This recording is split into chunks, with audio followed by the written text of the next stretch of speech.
I love Disney. Let me give my very quick impression of a day at Disney World.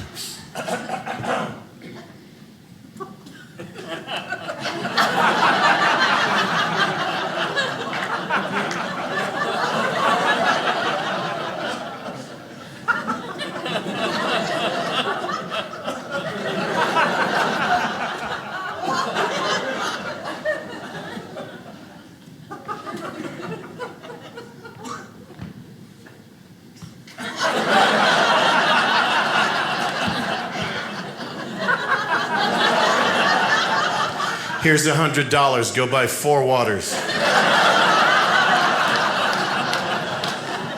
Oh, don't worry. You'll be able to find us when you come back. Trust me. When my kids were 6 years old, man, I had the opportunity of a lifetime. Got a chance to take them to Disney World. They didn't know they was going. The best day of their life. Got to Disney World, man. The best day that we were down there, they got a chance to put their princess dresses on and meet all the Disney princesses in one day. Lost their minds. They saw Snow White. They was like, ah! They saw Cinderella. They was like, oh my God, she's real. They saw Ariel. They was like, she's walking. And then Jasmine came out, and I was like, wow.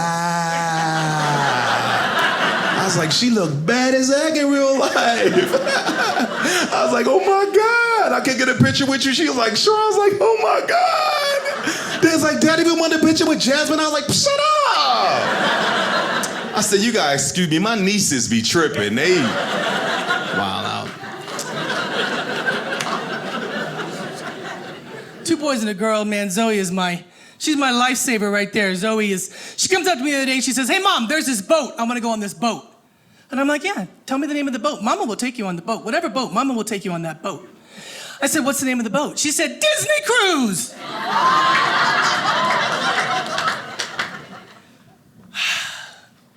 Zoe, Mama can't take you on that boat. She said, why? I said, well, it's too expensive. I don't have money for that boat. And she said, you know what? You could just keep working.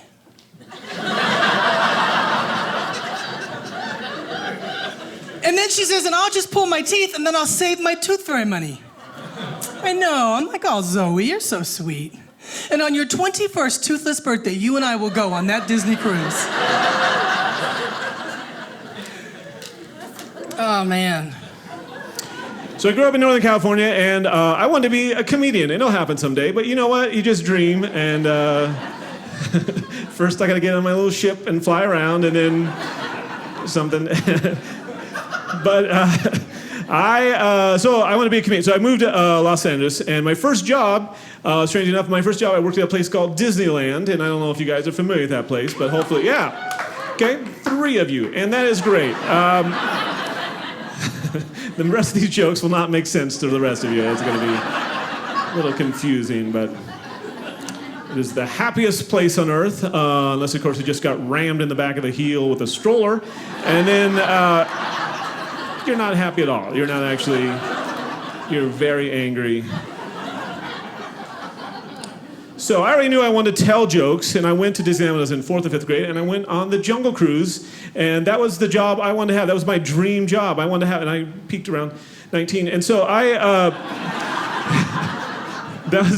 because I went there, and I went on this ride, and I realized there's a guy telling jokes at Disneyland. Like, this is how amazing this is. It's like this dream job inside of a magical place. It's like being an astronaut inside of a Chipotle. You get that sort of... See how it tied in? It really does. It really ties in really well now. I didn't get it till right then. Now I understand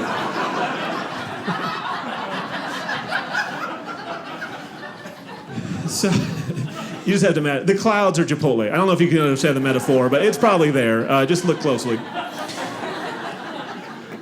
Anyway, so this is my job, right? I work there. It's cool. You're working at Disneyland. You get to see behind-the-scenes stuff. I'm not going to ruin anything for you, but one thing they do in the fall, in October, they have a rummage sale where Disney puts out stuff they are trying to get rid of, just for employees, not everybody. Some of its movie merchandising things didn't sell well during the year. I was there, and they had Hunchback, Notre Dame backpacks and things like that, and they had some... okay, they're not all going to be hits in the marketing department, so... Little Mermaid, Tuna Helper, whatever. They got different stuff. And I'm walking around, most of the items make sense, but so what it is, they have the movie merchandise and stuff, and then they have whatever it goes for. They go for all the unclaimed, lost and found items for the entire year. Absolutely true. If you lost something at the park, you don't claim it, you just leave. They put it in a big pile, sell it back to the employees really cheap, so you get like a pair of Ray-Bans or probably Crying Kids or something for $5. Everything's $5, and you're walking around, and you guys are really too nice to go to a comedy club, and so. You are kind-hearted people. That is not an insult. It feels like it, but it's not. Anyway.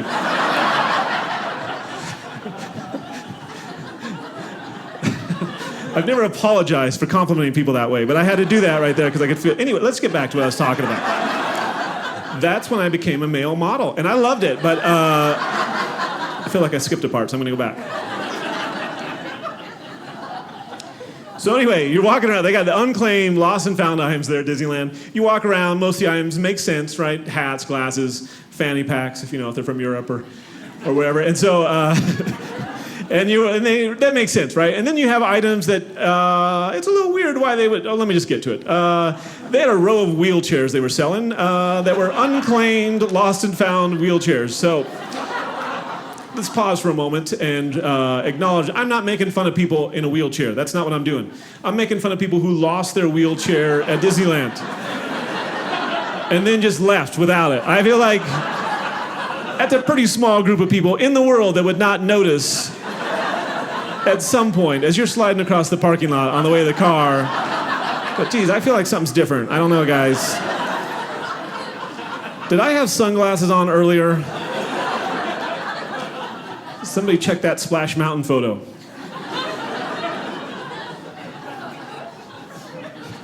Okay. All right. It's weird. I don't know if you know this at Disneyland. If you're in a wheelchair, you don't have to wait in a line, which is not.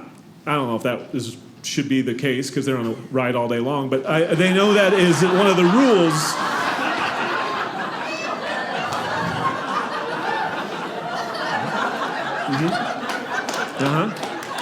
See? I feel like I'm sort of winning on some of this. You guys are sort of coming my way a little more than I thought you would have when you walked in. Here's something else you probably, I don't know, I think it's strange. You never run to someone you know when you're on It's a Small World. Isn't that crazy? Seems like you would.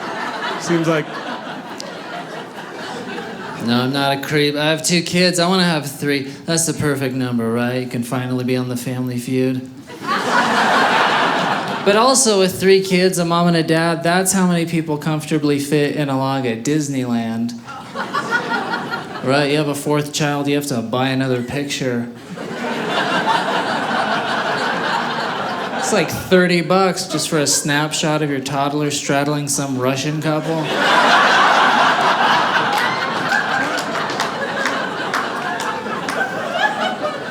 I don't want that on my mantle. Sometimes you get a song in your head that you can't get rid of it for like a month, and that's really scary when it happens. I'll give you an example. Who's been to Disney World or Disneyland? Anybody? What song is in your head? What song? I heard it, Small World. I took my family there a long time ago, and they were just little toddlers. We got halfway through the Small World ride, and it broke down. Not the singers, just the boats. We sat in one spot for 45 minutes. Even my son was going, I'll swim, Dad, I'll swim. You guys want to know where the most spoiled children on the planet are?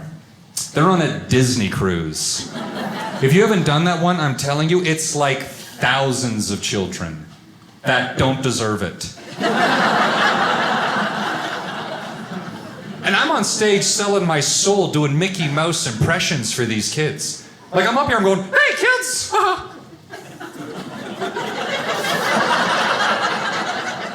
Why didn't the strawberry cross the road? It's got a jam! That's what I'm doing. To butter my bread. And everything's going fine until this one 11-year-old starts heckling me. And he's loud, this guy sucks!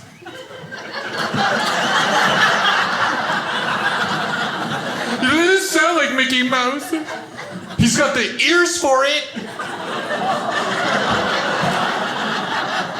No one working that ship's gonna walk over and talk to this kid and say, excuse me, there's no talking while the comedian's on stage. Because Disney's attitude is, hey, this kid's not happy. Dance, monkey, dance.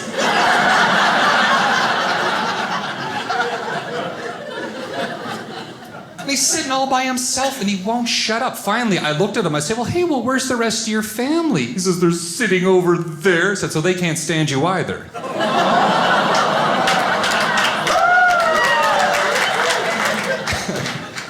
So don't do Disney more. I'm in Provo, Utah now. Hi, everybody.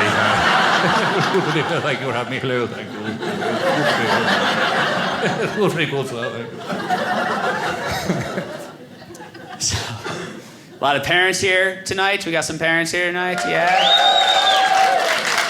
That's great. I am not a parent, and I don't want this to come across the wrong way, but I think I have one piece of advice for parents. If you do have kids and you want to spend money to give them a great vacation, just don't. You worked hard for that money, all right? That's your money. Be selfish.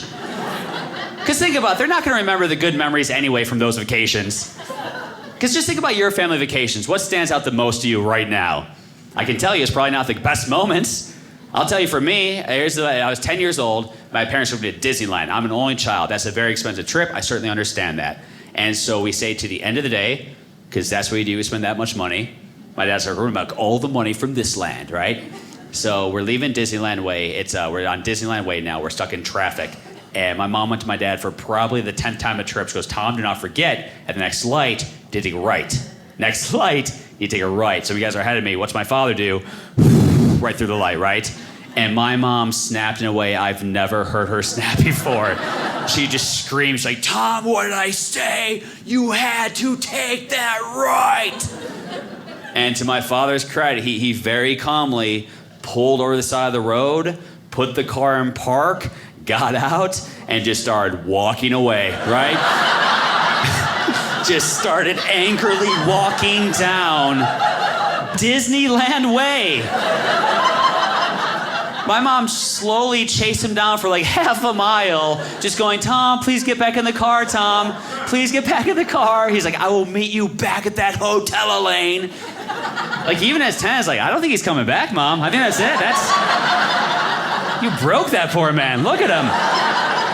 First of all, he's going the wrong way. The hotel's back that way. You just so kindly pointed that out 2 seconds ago. Vividly. I remember that vividly. He probably bought me a balloon that day, too. I don't know. I remember him running away from us forever, though. That's in the brain forever. They both worked overtime to pay for that vacation, just so you know. It's your money. Keep it to yourself. They're still together, don't worry. He made it back to the hotel. Eventually. It took him a few hours. We had the best honeymoon ever. We went to the most magical place in the world, Disney World. Yay. Only the women clapped. That happens every time. Why? Because women are like, oh my God, Disney World, that's so like magical. Oh my gosh, Disney World, that's so fun. I love it. But here's the thing. Men hear that and they're like, oh, she's crazy. Because they're just imagining this guy just being dragged through Disney World. Like, what is this? I'm not gonna lie, my husband loved it. He wanted to go. He's always wanted to go. But he couldn't go by himself. He's a straight white man. That is the see something you say something about, all right? You just see a white dude by himself at Disney, you're like, call somebody. Can they just sell one ticket like that? He's reaching in his pocket. What is he? Is that a phone? I don't trust him. Like, it's just, they don't trust him. So we had a great time at Disney World, just skipping around. It was wonderful. Everything was great, you know. It is funny because sometimes as an interracial couple, I still think, like, are we going to have any weird moments? Is anything going to be uncomfortable? Because I know it's Disney, but it's still Florida, you know? Nothing weird happened. Everybody's happy. Everyone's good. I did learn a lot about my white husband, though. I learned something. And I'm not going to lie. You know, if I had been given an option, if there were other models, I maybe would have gone a different direction. Hear me out. I still love him. But, like, no one told me you have to reapply sunscreen. I didn't know that. Why are y'all so flammable? Why doesn't anybody... Nobody talks about this. There's no book, no what to expect when you're expecting to marry a white guy. It's not on any shelves. And if somebody had told me, like, they're always on fire. Like, you have to, don't skip the ears. You'll ruin your whole honeymoon. If someone had told me that, I would have been prepared, but I was not. And he was just simmering all weekend. Disney was a lot of fun. I got a lot of flack from that from my friends. They were like, why would you go to Disney World? It's your honeymoon. Don't you want to see the world? I was like, Epcot is the world. When was the last time you had churros and orange chicken at the same time? Okay. So great. There's so many great things to do there. My favorite part was Disney's Fake Africa. That was definitely my favorite. I think it's actually called Animal Kingdom, but I just like calling it Fake Africa. It's a lot of fun. It's a really cool park. And one thing that actually is great, they do like show a lot of respect to the different, the different nations, the different nationalities. So they have people representing those groups there, and everyone's just so welcoming and nice. I remember we went into this restaurant, and my husband stepped away for a second to go to the bathroom, and I checked in by myself, and this beautiful man, I mean, he looked like the guy who plays Black Panther. This beautiful Nigerian man was like, welcome home, Queen. And I was like, suddenly I'm okay with this. Queen, you say? And he's like, right this way. We'll make sure you're taken care of. You know, this is a terrible accent, please. Forgive me. So he's like, right this way. We'll make sure you're taken care of. And then all of a sudden, my husband walks in his Lion King t-shirt with the cargo shorts and a sunburn on his bald spot. Is the table ready? And all of a sudden, T'Challa was like, it'll be a wait. Is this your king? Went to Disneyland the other day and I went on the It's a Small World ride and sat right next to my next door neighbor.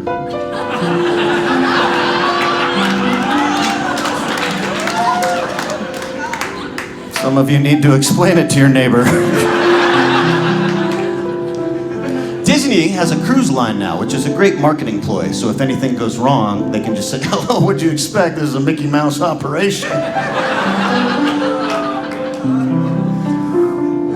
Yeah, you guys, y'all been out to the Disney California Adventure Theme Park? Any of y'all been there? Yeah. Nice. I know what the theme is, but let's break them. Look, I went out, I took my niece and nephew, right? They charged us $3,000 for 2 days at the amusement park. Mm-hmm. I was not amused. They're charging kids like adults. What? Nicky ought to be ashamed of himself. And the kids are yelling and screaming, we want Nicky! I was like, me too. You know they only have one Mickey in the whole park. You guys know that? Really? Yeah. I'm thinking for $3,000, they need to issue each family their own personal Mickey at the gate.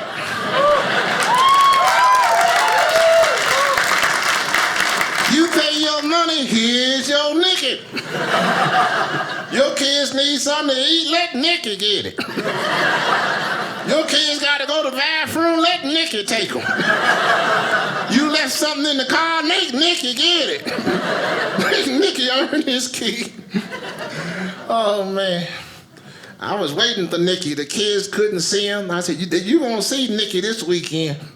We waited at his house. I had a block of government cheese. I said, he'll be here. I was stalking Nicky.